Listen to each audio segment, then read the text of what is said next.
The skincare industry is humongous now. And I think what happens is you try lots of things and, you see all these things on TikTok and everything. And your skin goes wild. And actually, when I used to work at SpaceNK, we used to call it Space Face, which is basically when you try all these different products, your skin doesn't know what to do anymore.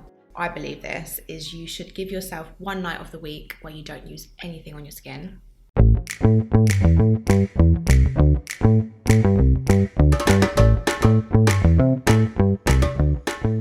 Hey guys, and welcome back to another exciting episode of Catch Ups in My Kitchen with me, Georgia Simmons, host of the podcast. This week I am joined by Elisa Lune, the skin health and Gua Sha expert. For all my skincare girlies who want that natural, flawless filter and glassy skin look, this episode is for you. Elisa and I spoke about all things skin for a full 40 minutes, which is my idea of absolute heaven. We spoke about the power of Gua Sha, what products she recommends, how we can protect our skin from pollution, what spots in certain areas mean, and so much more. It was a full skincare geek out, which I absolutely loved. I have come away with so many product recommendations, and this episode really is the toolbox to your skin. You will come away with tips and tricks and so much more. I hope you enjoy the episode. I know that you will. So enjoy and have a lovely, lovely rest of your day.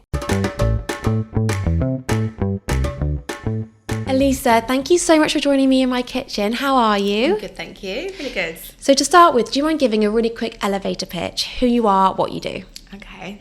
So, kind of how it all really began. So I originally left university, did ceramics design, went out and did nothing to do with ceramic design, went and worked in visual merchandising in Harrods. But before I worked in Harrods, I did a little part-time job in SpaceNK, and I was just like a Saturday girl, and I was just doing makeup, skincare on people and learning about the products. And then when I left, I went and did the job at Harrods, and I just always had this feeling that I was just really into skin, just always have been. And so I was at Harrods for about 3 years, and then I just decided to just go into the skincare industry, and I got a job with Caudalie. I don't know if you've heard of them. Yes. French skincare brand, and I'm still working with them now. And from there on, it's kind of just opened me up to the skincare world, working with women like in day out. I do lots of skin scanner analysis on people as well. So I've just found it really fascinating, like how the skin works, everything like that.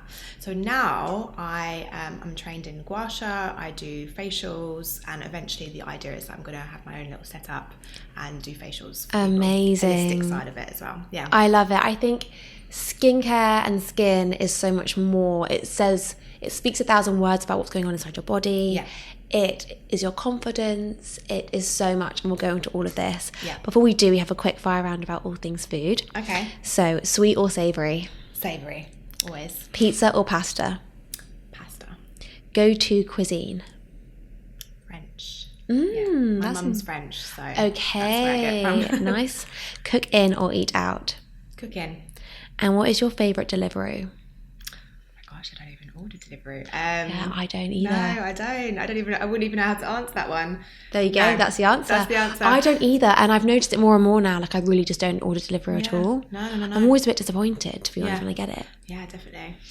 So, as I mentioned a minute ago, I think our skin says so much about what's going on inside our body. Mm-hmm. So, can you talk a bit more about that from your experience and like what you believe that does? Like, how does our skin express and show so much about how our health is really doing or how our body's really feeling? Yeah. Well, I mean, in terms of skin, there's so much to go into, but if I was to look at someone, you can always tell a little bit about their lifestyle.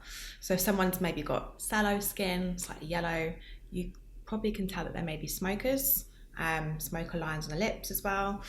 If maybe someone has very dry skin, maybe they're not drinking enough water and also not using topically the right products. If they've got dark under eyes, again, dehydration. There's lots of things that you can see on the face which kind of give you an insight into maybe what's happening inside.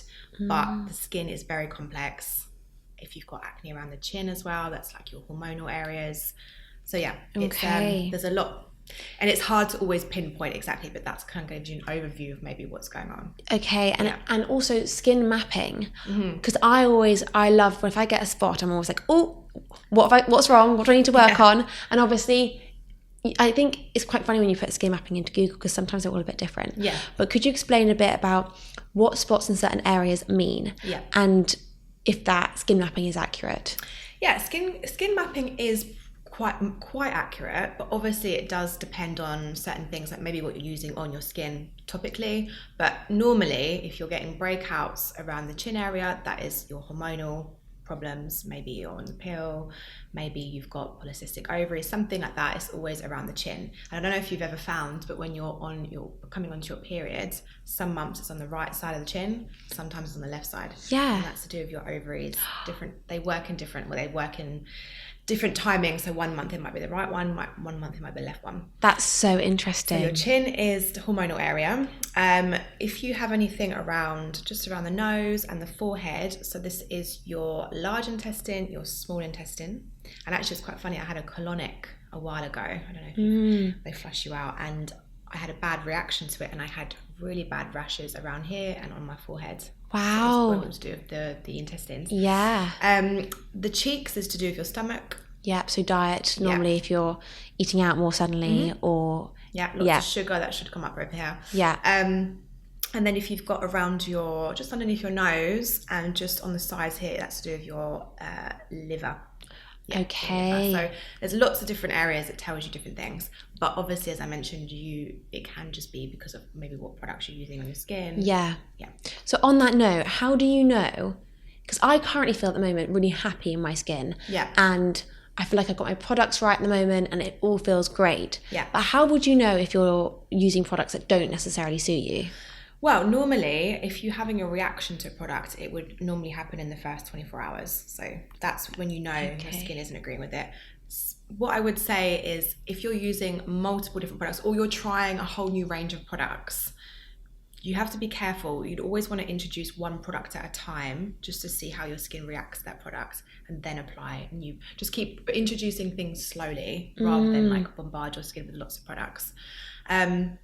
But yeah, mainly it's just to check to see after about 24 hours if there's something going on, stop what you're using and then go back to maybe what you were on or try something else. Okay, and what about, this is quite an interesting one, the best before dates on products. Obviously in small it will say like 12M or 24M. And this is going to sound a really silly question. My question was going to be, should we be aware of that? Because I'm pretty sure my mum recently used an out-of-date product and her skin just erupted and she had a really terrible rash. So could that be something that people are maybe not aware of, and should we be aware of that? Yeah, always look at, as soon as you've opened the product, whether you've used it or not, as soon as you've opened it and you've got oxygen's got inside, that's it. You've got 9 months. Normally it's 9 months to 12 months on products. The more natural the product is, whether they have anything to preserve it, then you don't have less time. And also just be careful with some products, leaving them in the sun, because the sun can obviously affect the product a little bit as well. Check for the smell as well. Just if anything smells a little bit off, then probably stop using it as well. Yeah, interesting. And what about changing our products frequently? Is it right that our skin might get used to something and it's good to reintroduce things? Your skin loves change. I actually do something different to my skin every day. Not necessarily products as much, but I do something different, whether that's massage or Gua Sha. Do something different because your skin likes change. But don't go for like a whole new skincare routine in one day. Yeah. Just introduce new things like retinol you can introduce, and those sort of things, but slowly. Yeah. Actually, that's so true. I've been doing that recently. I've got 2 serums. And one is a brightening serum and the other is more of a hydrating serum.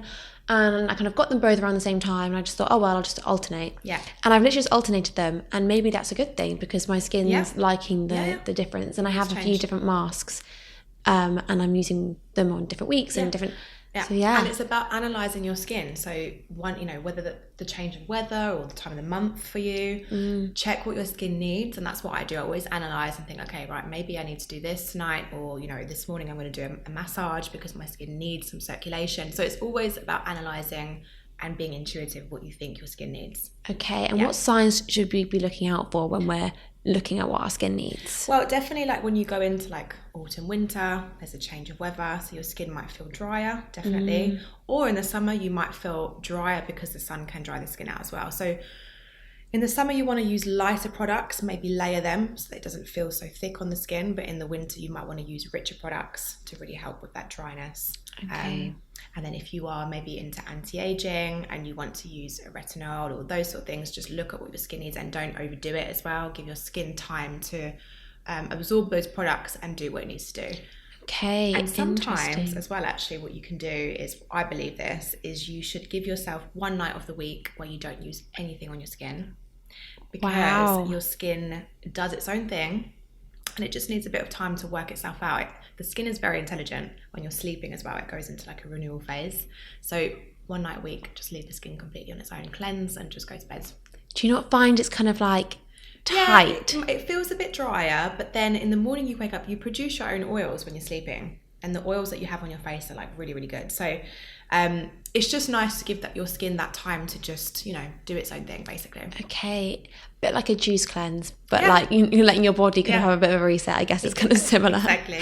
So I wanted to touch on lymphatic drainage and Gua Sha. So I love this topic, and I've reintroduced Gua Sha recently, and I just think it is actually amazing. If you're consistent with it, you actually do see the changes. Yeah. So why should we be doing it? Why is it good for us? How often should we do it?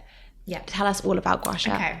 So Gua Sha was actually, when I did the course, I did a course of Cecily Braden. I don't know if you've heard of her. She's amazing. And actually, when I did the course, it made me realise actually how skincare is good, but it kind of blows skincare out the water a little bit, because as long as you've got that movement underneath the skin, you're going to have that healthy blood flow, you're going to remove those toxins in the skin and just give you that nice glow, basically. The lymphatic system, I'm sure you probably know, but the lymphatic system is draining that waste out of the skin. So we naturally produce these toxins, and we have to create that movement for the lymphatic system to move to the lymph nodes for that to flush out the toxins.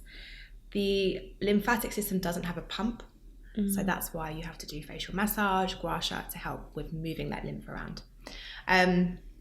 So with Gua Sha, and actually a lot of people would probably maybe have not ever heard this, but I actually do a full face Gua Sha and neck once a week. Okay. But the rest of the week I'll work on the neck. So I don't touch the face for the whole week, but just the neck, because the neck is the main place where everything moves down. So as long as you're keeping this part clear, that's so interesting. Then you just do the Gua Sha for the face once a week. That's enough. Yeah. Okay. Yeah. People might actually ignore the neck and just work on the face. The neck is the most. If you don't do the neck, you can't. Basically, everything that you're moving outwards, it's got nowhere to go. It's blocked. So it has to be the neck first. So you start with around your chest, on the neck. You can do it around the trapezius as well, around the back of the neck, and also on the scalp. I don't know if you do the scalp. Yeah, but then I was worried about the greasy hair. They do Gua Sha combs. Okay. So there's rose quartz ones, which is nice. So you just really stimulate the scalp, open everything up, and then everything you do on the face is able to flush in the right direction. Oh my God, this is just so insightful. Because at the moment, I've been doing Gua Sha like most days. Yeah. On my face and neck. Although not my chest. I've not been doing my chest. I think I've only done my neck. Yeah. So maybe I should. You start with your neck. Yes. Yeah. I do. And then work up. Yeah. Okay, yeah, I do. But okay, interesting. And once a week. But do you think people who haven't started at all, let's say someone's listening and they've haven't a Gua Sha for a year, do you think it's good for them to do it every single day for a week or so, just to try and get it all going, or just once a week? Because when you overstimulate the lymphs as well, you might end up with more puffiness. And also, when you haven't done any sort of lymph work, it will take a bit of time for that lymph to start moving. You need to give the lymph enough time to flush everything out. So if you're just starting, I would just start with the neck one day. Maybe you could do it 2 or 3 times a week for the first week, and then start moving up to the face. Okay. Yeah. Really interesting. And does it matter what kind of Gua Sha tool you're using? Because there's quite a few different ones out there, like different stones, different materials, metal. What's the recommendation on that? I did bring mine. Do you want me to bring them out? Yes, definitely. Let's have a look. So these are actually Cecily Braden Gua Sha tools, and I'll show you my favourite one that I use. Wow, there's a full selection. Yeah, I have, and I actually just pick what I feel more like connected to in the morning. So this is So this is a nephrite stone. Okay. And what's really important, and I think not many Gua Shas actually have it, is there's beveled edges. Can you see that? Yeah. On the sides. Yeah. Oh my God, amazing. So they're flat. So what that means is when you pop it on the skin, you've got a really good contact with the skin for it to pull. Because most gua shas are just kind of like rounded on the ends. Yeah. On the sides. And you don't get that nice glide as much. Fine. So you always want to find something that's got maybe beveled edges. The teeth are also really good. Yeah. I don't know if you've ever used the teeth. And just the shape of it, just how it works along the skin. I also have, which is really good for the neck. This is what I do in the week for the neck. The roller. Here. Roller with slight like sort of nodules, which yes. you can really get into the tension areas. But in terms of stones or what kind of material, it doesn't really, I mean, I wouldn't say it matters too much. It's kind of what you feel you prefer, basically. So the stone actually kind of picks you, if anything. Okay, fine. Rose quartz is more sort of healing and it's love. It's like that sort of thing. Nephrite, the green one, which I just showed you, the first one, that's all about kind of empowering yourself. And you're drawn to whatever stone you feel works for you. My one at the moment is rose. Rose quartz is lovely. Which is nice. Calming, and I do it at night because I feel like I have more time to do my skin at night, so maybe that would work. Yeah. God, really interesting though. that one, the black one, looked amazing. Yeah. Really, really good. So I also want to touch on kind of working on your skin from the inside out, because I know there's a lot of things. We all love a quick fix. We all love when you going to SpaceNK and having a little browse and what can we pick up? But often, sometimes it's what's going on inside. Yeah. So do you mind touching on that and then a bit about kind of like hydration and how it really is so important? Yeah. I mean, obviously what you put in your body will automatically affect your skin. Obviously, if you're having any refined sugars, normally that will have an impact. You'll see the breakouts coming through. Maybe if you're on your period, all those sort of things. I actually try and eat things that are kind of in season. I shop at a local farm, so it's really good there because they always show the things that you need to be eating more of. So I try and do that because that's where you get the most amount of nutrients. Drinking a lot of water. Yeah. And I try and drink water with a little bit of Celtic salt. Yes, I was going to ask this. Yeah. I have pink salt. Okay. Yeah. And I just put one of those on. And especially, this is going to sound like, obviously, drinking's not great for your skin either. But if you are hungover, having a salt is just helps so much when you're drinking water. Because sometimes when you're hungover and you have water, it tastes different. It tastes really odd. And you're like, oh God, I feel rubbish. Nothing's working. But if you have a bit of salt, it makes such a difference in your skin. And like on your hydration, like the way your body's absorbing the water. So why Celtic salt rather than... Celtic salt has the most amount of minerals. So Himalayan is good, but it doesn't have as much as the Celtic salt. Okay. So I literally you can get them, there's a really nice brand, it's from Brittany. I can't remember the name of it now. But they're quite large grains. I just pop it on my tongue, let it melt, and then have a drink of water. And do you do that every time you have water, or just I try to. I want to find like a little bag that I can just have like all my little salt. I know, because it's kind of like when you're on the go, you kind of forget. You're not going to have your salt on you. Yeah. So that's what I try and do. Drink as much water as possible because your lymphatic system needs a lot of water to get that moving around. Yeah. And then just in general, lots of vegetables. I eat meat, but I make sure I eat good meat, local produce. I drink raw milk as well. What's raw milk? Yeah, raw milk, it's basically unpasteurized. Okay. And it's higher in nutrients. It's got vitamin A, it's got lots of iron, amino acids. So it's actually better for you to drink than having pasteurized milk. Yeah. And it's from a local farm as well. Okay, that's amazing. I think milk's a really interesting topic, and like I've been speaking to different people about this a lot because I'm lactose intolerant, so that automatically gets rid of milk. But I love my coffee, and with coffee the only milk that does froth well is Oatly, but we all know how terrible it is. I mean, I think I read something the other day and it was like, it's as bad as eating like McDonald's fries and a can of full fat Coke, which is really, really off-putting but I only have one a day and I'm like, okay, I've just got to kind of take that on the chin and just have it, because I do like my coffee, and I just, that's the only milk that I know that works. But I think if you can tolerate dairy, I am plant-based, and it is shocking that I'm saying this, but like if you're getting it from a local farm shop or somewhere that has, I don't know, I know this is like the minority, like Dalesford isn't, easy for everyone to get to, and it might not even be that affordable, and it's just not ideal, but like if you're more aware of where you're getting your milk from, then dairy is probably not that bad if it's got everything in it. And there's actually studies that show raw milk, for those that are lactose intolerant, it's helped them become no longer lactose intolerant. So, but you have to introduce it slowly when it comes to raw milk, just because the body's not used to it. But back in the day, they used to drink raw milk. It was never pasteurized. Fascinating. So and there's actually, you can make masks with raw milk for the skin as well. So I just love the taste of it. I think it's lovely.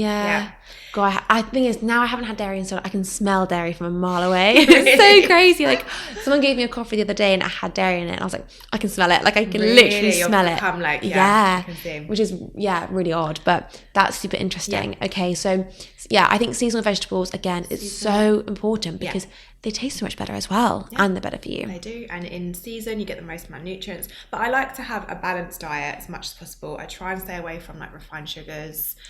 I do drink a bit of wine here and there, but then I think you should enjoy life as much as possible. I just believe if you're happy in your soul, then your skin will glow more because you're just happier in general. Yes. So it's just about so balance. True. And it is, a balance is so key. So I now want to talk about like the ingredients in products and what we should be looking out for, because as we are also aware with what we're eating and checking the back of packets, and I literally am like a broken record on this, I'm like, just turn it around and see what's in it, because often you're so shocked. But beauty products is probably the same. So what should we be looking out for when it comes to beauty products? Well, I don't know if you have this, but there's a really good app. Yes, I was going to ask, do you use it? Yeah, so that's good, because I think for those that maybe don't know so much about the skincare ingredients, there are so many, and it's like, I mean, the words are like even impossible to pronounce. But that's just a good place for you to just check and see whether that's good for your skin. I mean, the main things that you don't really want to have are, the first one I would always look for is phenoxyethanol. Which is basically a preservative, but it really irritates the skin. So anyone who has eczema, rosacea, it's going to completely irritate the skin. And a lot of brands will actually say clean or vegan, and it's right at the bottom of the ingredient list. It's normally like right at the end. So as long as it's got that in there, it's going to irritate the skin. Parabens, I'm sure you know, parabens, silicones, fragrance. But fragrance is like an umbrella bracket with lots of different things inside. So stay away from fragrance as much as possible. You do want to go for like cleaner products, more natural, but there's a risk as well, because you do need some preservatives just to keep the product good, like we were saying earlier. Otherwise it can go out of date in like, a couple of weeks if it's left open. So you want to make sure that there's something in there to keep it good as well. Okay, interesting. And so you use Yucca, and you think it's reliable? Okay, good, because I use it as well, and it's fascinating. So and and it's crazy, because you think all these years I've been using this, even if it's like a lip balm, it's got these really bad ingredients which go straight into your bloodstream. We're eating it. How crazy. Exactly. So you need to be just educated, and it's hard because there are lots of brands that will use those products, or those ingredients, but as long as you're just aware and educate. Okay, and what brands do you recommend, or do you use? Like, what's your current skincare? What lip balms do you use? Some recommendations. Okay, so I'm sure you might know, maybe from when I had my business, so with Algorithm, it's sea buckthorn oil. Ooh. The Living Libation sea buckthorn oil. Okay. The best thing ever. I mean, I put everyone onto Living Libation. So if you've got if your skin is compromised, your skin barrier is compromised, if you have acne, you've got hormonal breakouts, your skin is irritated, maybe you've used too many acids, sea buckthorn as an ingredient is such a good and powerful ingredient. It's basically high in fatty acids. It's rich in omega-6, which really protects and looks after the skin barrier. Okay. And with this particular product, Living Libations, you can do a complete skin reset. So you would use nothing else, use this one oil, and then after about 2 weeks, I'd say 2 weeks, your skin should sort of come back to a good balance where it should be, and then you can start incorporating other products into your skincare routine. So I now just use that as my cleanser. But when I came off, I was on the contraception pill for a while, and when I came off it, I was having these crazy breakouts here around my chin. Obviously my hormones were all over the place, and I came across this Living Libations. They hand make it in Canada.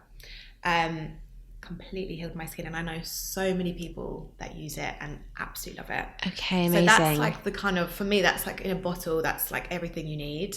And then now I sort of use that as my cleanser, but I use a lot of Caudalie, which I love. Caudalie I love. Yeah. I love their spritz. Spritz, the elixirs, absolutely beautiful. I use the Vino Perfect serum, which is really good for pigmentation, just kind of give you that even skin texture. It's lovely. And it's got lots of olive squalene, so it's very, very hydrating. But to be honest, I love my oils. Oils is like I'll do a serum, then an oil, and then just a really light moisturizer on top. And you use an oil morning and night? Yeah, morning and evening. And I do lots of...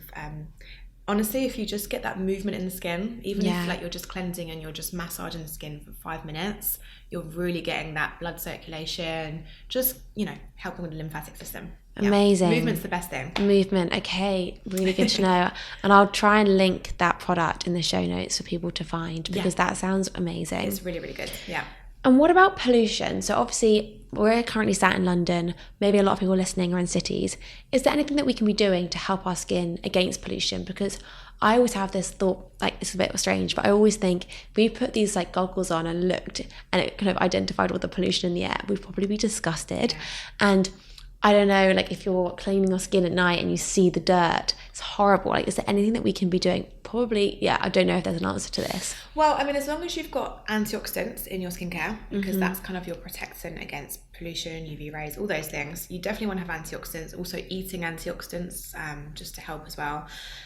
I mean, it's difficult. Your surroundings, you can't really get away from it. I live slightly outside of London, and I do notice even just the water's not as harsh on the skin. There's a lot of limescale in London. There is so much limescale, which dries the skin out. So what I would recommend is, if you are cleansing your skin, normally you're going to use a water to wash it off. Use a toner afterwards, just because the toner will be the second product, just to remove anything, any excess limescale, just remove it off the skin. So toners are really good.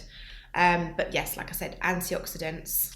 And also just having a mist, maybe like the elixir, the beauty elixir, full of antioxidants. So just having that spritz in the day, just to kind of seal the skin in, protect the skin. Yeah, great advice. But it's difficult. It is. And when you're cleaning and you see it, you're like, oh my God. And you know what it's like, you go away, you go on holiday, and you're there for like 2 days, and you instantly see your skin looks better, less blackheads. It's your surroundings. Oh gosh, horrible. Okay, so sometimes less is more. And I want to touch on this because some people can have like these super complex routines and like, they're like, oh, I'm breaking out here. What's the balance? Is there a balance? And like, what's your view on less is more? I'm all about less is more. Even with makeup, less is more all the time. So like I said, that sea buckthorn oil is probably the best thing if you just want to reset the skin. So in marketing, there's so many acids, there's loads of retinols, there's always something, and the skincare industry is humongous now.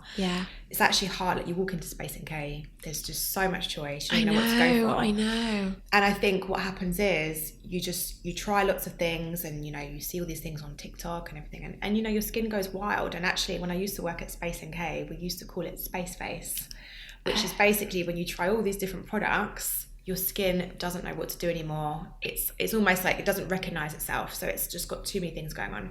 So if you're ever in that position where you may be using too many acids, just stop everything, completely stop everything.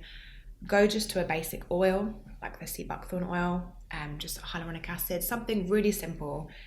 Take care of the skin, and then you can then introduce something back in if you need to. But always less is more, always. Okay, no, super interesting. Yeah. And I saw a post that you put out recently, and it was like how our skin changes as we get older. Yeah. I think this is fascinating. So do you mind touching a bit on like things that change as we get older?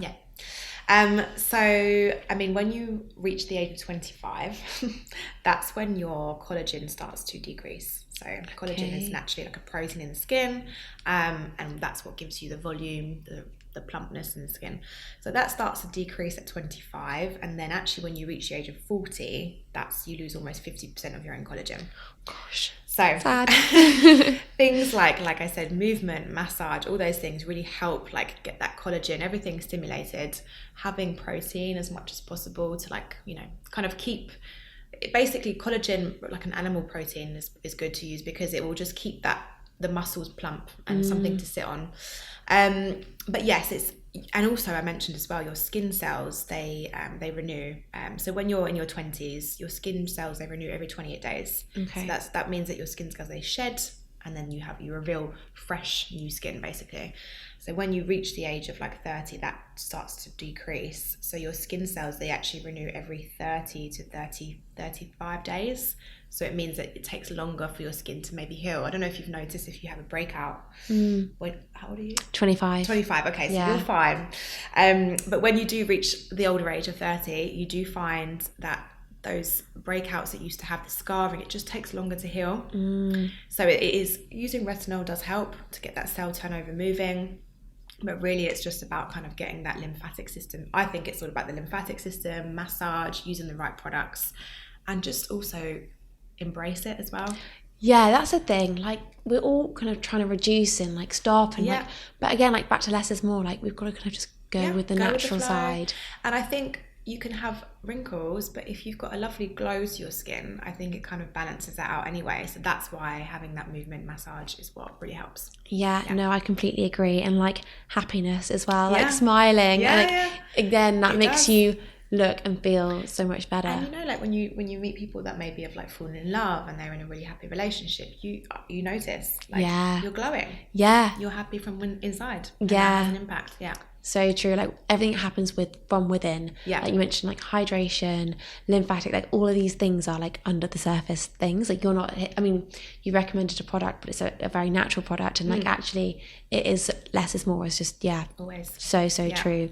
So I actually reached out to the community on Instagram and I was like, right, anyone got any skin questions? Obviously, it came flooding in. I was like, okay, let's go. Okay. So firstly, sustainability within skincare. Obviously, we're on a massive sustainability thing. Does it exist? What is it? And what should people be looking out for? Well, I mean, the brand that I work for, Caudalie, they are really sustainable. So they've recently they've launched a few new ranges with refillable pots, which I think is a really good way to go. And it's also cheaper for the environment and cheaper for the consumer. Making sure that, I mean, have you seen about the whole plastic glass chat at the moment? Yeah. I'm not too sure whether I mean, glass is obviously recyclable, it's better, but there's a lot of talk about plastic also being better as an actual material now, which is more recyclable. So yeah, you want to look for those sort of things. You also want to, if you look at a brand, sometimes they'll have on there like little labels which will just tell you about whether they're, firstly vegan or sustainable. I know Caudalie are like 1% for the planet. So anyone that buys anything with a wooden lid, they plant trees. Oh wow. So you want to look for brands that I guess they are really thinking about it as much as possible. But more brands are now. The beauty industry has had such a big hit on sustainability that I think the more and more brands are launching it, and even new brands, they're launching things which they talk a lot about their sustainability. Yeah, I think if you're aware of it, then that's a good start. Yeah. And then if you're looking at brands who are also aware of it, then that's also a good start. Yeah. Okay, how to get rid of pores? Everyone asks this question. So pores, to be honest, the older you get, your pores will normally enlarge because your lack of elastin, your lack of collagen, it means that your skin, naturally it will stretch. Okay. So your pores might get bigger with age. To be honest, it's really about keeping the skin as hydrated as possible, because sometimes when your pores are more enlarged, maybe like in your 20s, it's because your skin is like needing more hydration. So oils, good serums, always use serums. I think a lot of people don't use serums because they really work in the deeper layers of the skin. And with serums, should we be putting them on slightly damp skin? Yeah, exactly. It's like, I always say it's like a sponge. If a sponge is damp and you put water into it, it's going to trap that moisture in more. Same as your skin. If you've got dry skin, it's not going to absorb that serum as much as it needs to. But yes, always have slightly damp skin. Using serums, oils, just layer the products. Okay. Yeah, and toners are good as well. Really good. See, I have real mixed reviews on toners because sometimes I hear, oh no, they're stripping your skin too much. Like, I don't even cleanse in the morning anymore. I literally just wash it with water. Yeah. And then just do my serum, moisturizer, some SPF, and that's it. Yeah. But I guess if maybe we're in more polluted areas, toners are good. Like, I don't know when it's too stripping and when it's a benefit.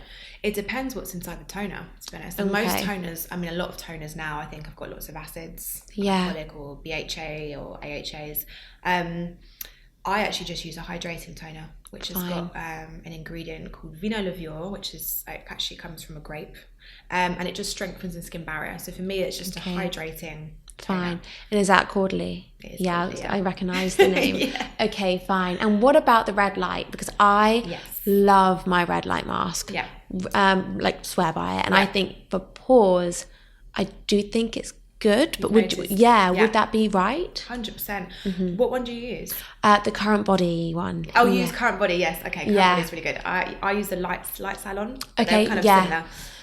Yes, infrared is amazing for like your collagen production, helps with your hydration, healing the skin. And actually, I do find that as well. I find my pores are more refined after using the mask. Do you use it every day, your mask? Probably like 4 times a week. I'd say try. It's about consistency, isn't it? Yeah. Yes, I think infrared's a really good thing to incorporate. I think everyone should try and get one into their routine. Yeah, and you don't necessarily need that. I know some masks have like red and blue light. Yeah. But I don't think you necessarily need both. I think red works better for pretty much everything. The blue is really good for if you do suffer from a lot of breakouts because it cleans the bacteria, that sort of thing. So blue is good for that. But to be honest, I think the red light is probably the best one to use overall. Yeah. Because it works on everything. Yeah. Okay. The next one is, how do you get the glassy skin look? One answer really, it's lymphatic system, Gua Sha massage, just moving the skin. Yeah. You think about your body, you exercise to make, you want to make your body tone, that sort of thing. It's the same with your skin. Keep that movement and you'll get more glowing skin. It really is that simple. Yeah. It really, really is. When I did my course, my Gua Sha course, it was 4 days and we worked on each other for 4 days straight. By the end of that week, my skin was just like the best. Unbelievable. And it just is that movement completely. Okay, amazing. How do you get rid of spots under the skin? So I guess that's like the texture-y under the skin spots. Yeah. They're difficult, and I guess that is something to do with internal, what's going on, maybe gut problems or actually your hormonal breakouts. So with that, I would be very gentle. I wouldn't use any acids, keep everything really simple again, because what a lot of people tend to do is when they get the breakouts, if they're quite vicious breakouts, exfoliate, and you want to really clean your skin. It makes everything worse because you're making the skin barrier more compromised. So just keep things really simple. Hydrate the skin. And also, if you are doing Gua Sha, don't work on the breakout, work just underneath it, because like I said, everything moves downwards, all the toxins move down. So if you've got the inflammation, it's just going to work underneath and move down. So Gua Sha is good for underneath those breakouts. Okay, that's really interesting. And actually, that's my next question was about exfoliating and how regularly you should. I don't know about exfoliating. I'd love to hear your thoughts on that, actually. Do you use a physical exfoliator or are you more chemical? No. Well, I a couple of months ago, I had a facial and they said not to use a physical exfoliator, use more chemical. At the moment, I don't really know what I'm doing. I think I do have the ordinary acid, what's it called? The glycolic acid? Yes. Yeah. But I don't know. I haven't used it in ages. And I haven't used a physical one in ages either. So I don't really know is the answer. I don't exfoliate with a physical exfoliator. I used to. My only thing with exfoliating is that it does, it can dry the skin out, can compromise the skin barrier. I mean, unless you've got a really nice gentle exfoliator. And if you do have a physical exfoliator, maybe once every 2 weeks. Okay, yeah. The older you get, you should exfoliate a little bit more. I actually use dry brushing. Oh, really? On your face? I dry brush my body, but I haven't done my face. Yeah, on the face is really good because you're kind of removing those dead skin cells on their own, and it's gentle. It's not going to affect the skin barrier. Okay. Yeah. Keep the skin barrier as healthy and as calm as possible, and your skin will thrive more. Yeah. Okay. But acids is tricky. I personally have come away from acids a little bit more. I don't mind doing a chemical peel every so often because it does really give that kind of deep exfoliation. But chemical peel, glycolic acid and all those lactic acid, I wouldn't overdo it. No. Okay, dry brushing. And do you have to get specific face dry brushing brushes? I'll show you what I've got. Yeah, please. So these are handmade goat hair dry brushes. Oh wow.